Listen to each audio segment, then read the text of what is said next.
Bardeen AI not saving your automation? Yeah, that's super frustrating, especially after you spend time building a workflow. But don't worry, in this video, I'll show you how to fix it fast.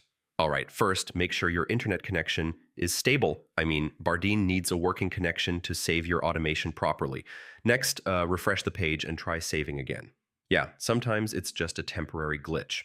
Now, make sure all required fields are filled in. Missing inputs can stop the save process completely. Okay, try renaming your automation. Duplicate names can sometimes cause saving issues. Next, clear your browser cache. Yeah, corrupted data can block saving or cause errors. If you have other extensions enabled, try disabling them. Some can interfere with saving actions. Now, update the Bardeen extension. Older versions can cause bugs or unexpected problems. Also, try saving your automation using another browser. Yeah, this helps rule out browser-specific issues. If it's still not working, reinstall Bardeen. This resets everything and fixes deeper problems. So yeah, that's how you fix Bardeen AI not saving automation. One of these steps should solve the issue and save your workflow properly. If this helped, drop a like and I'll see you in the next one.